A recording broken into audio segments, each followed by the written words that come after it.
IV packets, because those are the golden eggs that we need to look for. Those will give us information about the network. So this generates that traffic. Like I said, it's not going to take 3 minutes. It's definitely going to take a lot longer than the time we have. So at that point, if you had a file that you can use, we would do air crack. I believe it's NG. And then it's going to ask for a file. Should I? Yeah, it's going to ask for a file. Let's go to the root. I don't know what I named that. So we have a file there. It's currently being built. We can actually crack it while it's being built, which is cool.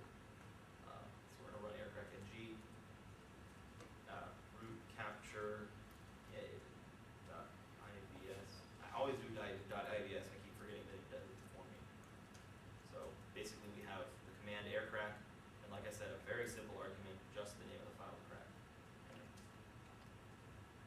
And then we have a list of the networks that have been captured.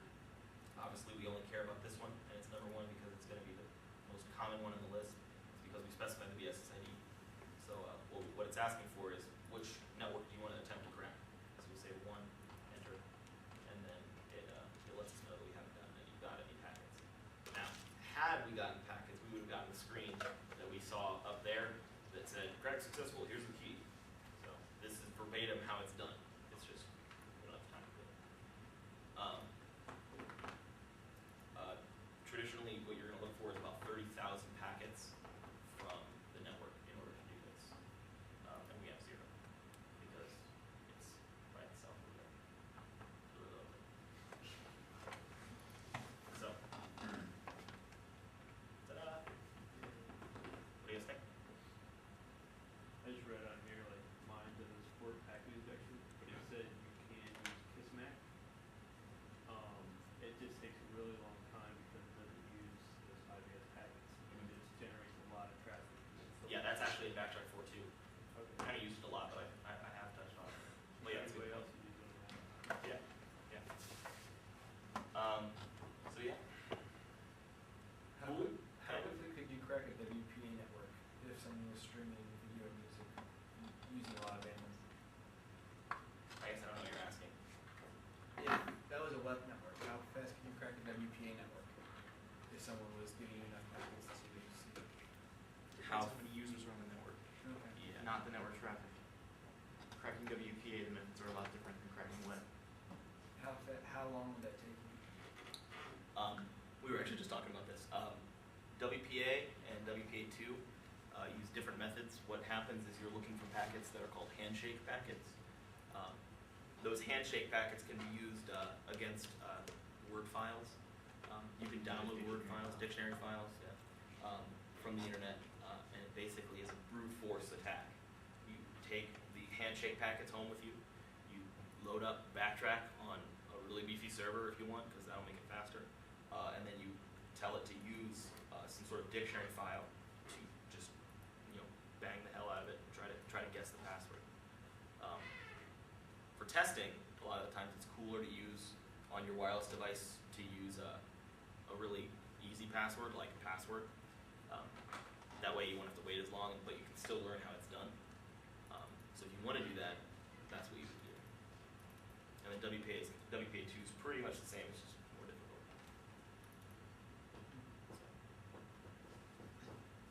You said it, WPA2 depends on the number of users on the network. Why is that? When you're trying to hack a WPA network, the main method of attack is de-authing your users, so they get forced off the network, and they don't notice anything, but their machine in the background will try to re-authenticate to the network, and when they try to re-authenticate, they're sending the WPA password back to the access point, and you're sniffing that traffic. So the more users that you're de-authing, that you can sniff traffic from, the faster you're going to be able to crack that password. Because the more packets you're going to have to compare. You'll get more handshakes, you get more clients. So you'll be more likely to get it. When you say like security process, so they have, let's say, I don't know, a really long key that's just random letters and whatever essences in it. It's going to take a really long time, right? For which? I don't know, talking about WEP? No, WPA. Or like WPA two. Yeah, it will. Is it because WEP uses a smaller key set than WPA two or WPA? Yeah, and the way it's more vulnerable. It's not necessarily the length of the key. It's the way that it's encrypted is more vulnerable than WPA. That's why WPA and WPA2 are pretty much close together in terms of difficulty of cracking. And WEP's out here. It's pansy. So, but yeah, I just have my part. What's the best way to get around Mac filtering? There's a command in Linux called ifconfig. If used by itself, it's basically the same as ipconfig in Windows. Have you ever used ipconfig? It shows you your IP address and things of that nature.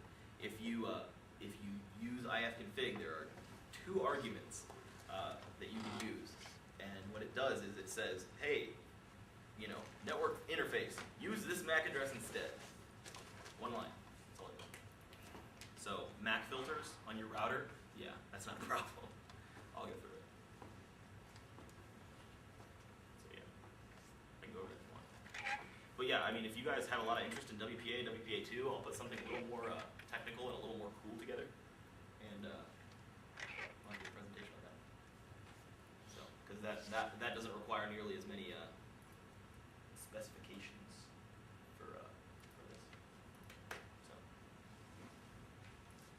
I mean, that's what this is for. I mean, I did this for you guys. So if you guys have a topic, I was actually about to go on that. My blog, meerden.com/blog. Please feel free to write that down. Now, Meerden. Do it. Oh no, you're gonna have to put up the same screen. Or no, it's Oh, ow. Just type it. the buttons. Oh, I could do that. That's too small. Can you guys read that? Yeah.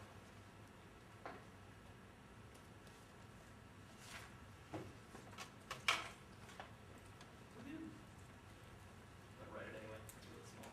Is that about the man? Highly doubt it. Just curious. This marker sucks. So what's your ability to judge space?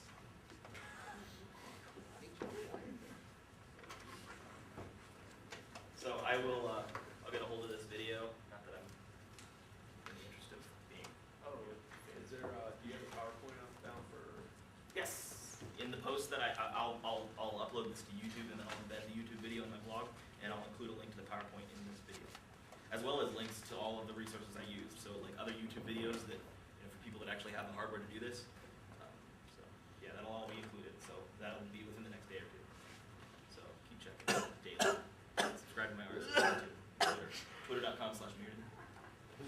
Avaya follows me on Twitter. Avaya. Anyway, not about me. If you hydro SSID, is that how fast can you get around them? It's worthless. It's worthless. Thank you. It is worthless. Sorry. It's absolutely worthless. What do you need, just the handshake? Or anything? Kismet doesn't even do a normal scan like what Windows would do to check for IDs. Kismet will pull your SSID even if you have it hidden.